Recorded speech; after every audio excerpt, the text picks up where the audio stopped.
Gaming Bolt presents the 15 most awful gameplay features no one asked for.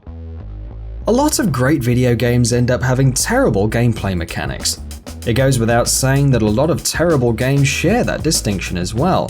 But for the most part, a lot of these terrible gameplay features are ones nobody asked for. Unskippable cutscenes. A lot of the time, video game stories just aren't very good. Sometimes they are good, but you keep dying and have to re-watch cutscenes because of it. You want to skip these cutscenes and get on with the game, but lo and behold, the game won't let you. It's like the developers are forcing you to sit there and watch the cutscenes for no reason. "We spent all day slaving over a hot computer for this," you can hear the developers say. "No, you sit there and watch every second of it." Mandatory stealth sequences. Mandatory stealth sections in games that aren't specifically stealth games are always awful. One great example of this is in the Legend of Zelda series, where for whatever reason, you're always tasked with sneaking around hordes of enemies you've been defeating with ease up until that point. These sections are supposed to ramp up tension, but they're only a source of frustration. Mirror's Edge: The Combat. Mirror's Edge is a game all about freeform running, jumping and exploring. What makes it fun is the fast-paced action, dodging bullets and enemies and finding new ways to get around. But every so often it forces you to stop all of that and grab a gun. The combat sections in Mirror's Edge bring an otherwise fun and fast-paced game to a dead crawl. Despite everyone complaining about it in the first game, for whatever reason EA brought it back in the sequel as well. Excessive QuickTime events. More often than not, QuickTime events do little other than extend a game's length, or make the game seem more interactive. It's understandable in some of the Telltale games, but when games like Resident Evil or Gears of War constantly shove them down your throat, it just makes a really good game less enjoyable. Far too often games rely on them as a crutch to make cutscenes more interesting. They can be fun in some games, but too often they're just overused. Grand Theft Auto 4: Social Stuff. This is an obvious one. For some reason, Rockstar thought we'd want to hang out with the character we meet in GTA 4 all the time, and everyone else constantly called you and demanded you hang out with them. Otherwise they get angry and never talk to you again, even though you need a lot of them for the story. Metal Gear Solid 5: Helicopter Rides. Metal Gear Solid 5 has a very annoying mechanic. Every so often you have to fly all the way back to Mother Base, through 2 loading screens and a lot of waiting on the chopper, just to take a shower. But the real problem is the helicopter rides. They're at the start and end of every single mission. They're supposed to make the game more immersive, but all they do is pad out the game's length. Insta-kill melee attacks. One-hit kill melee attacks do nothing but help noobs in multiplayer, and provide either an unfair challenge in single player or make the game too easy. It depends on if you have the one-hit kill insta-death attacks on your enemies. But either way, they do nothing but remove challenge. It makes sense that someone smashing a baseball bat over your head or stabbing you in the face with a knife would kill you, but when has logic ever mattered when it comes to combat in video games? Sleeping Dogs: The Good Cop Bad Cop system.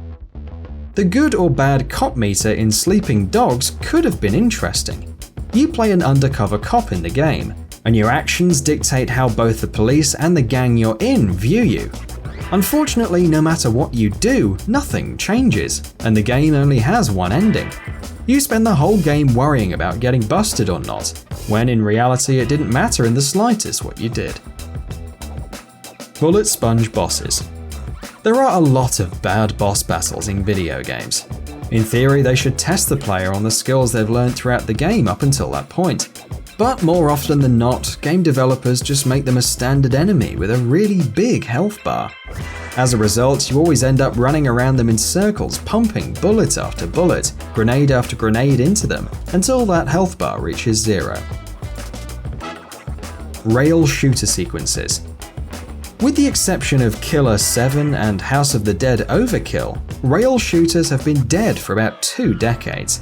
They're no fun outside of arcades, and even then they get old fast. So why do so many games implement on rail sections? You'll be playing a fast-paced shooter like Call of Duty, when all of a sudden you're stuck in a tank or helicopter with no control, and just told to shoot at whatever you see.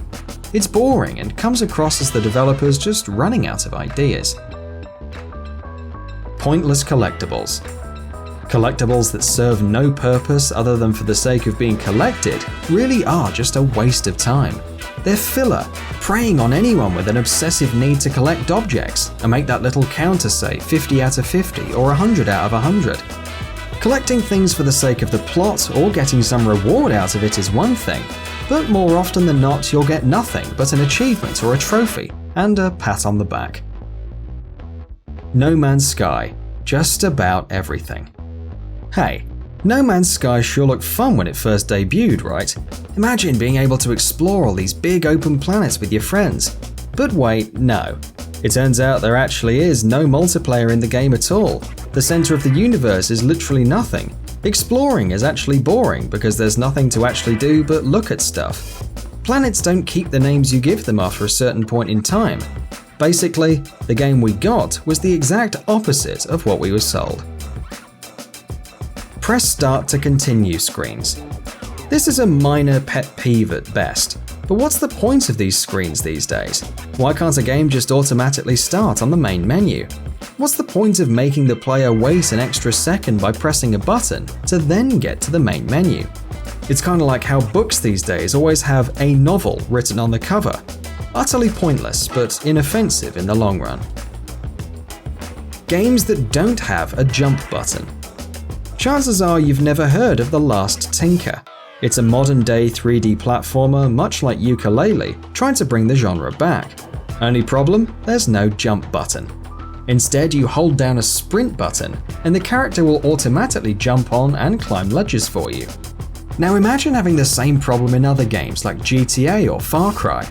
You'll end up getting stuck on the smallest ledges and not be allowed to jump over it, so you'll have to walk around, walk backwards, or sometimes even have to restart your game because you're totally stuck.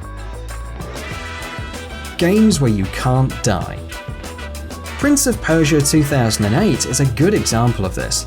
If you fall off a ledge, your AI companion will teleport halfway across the level and save you.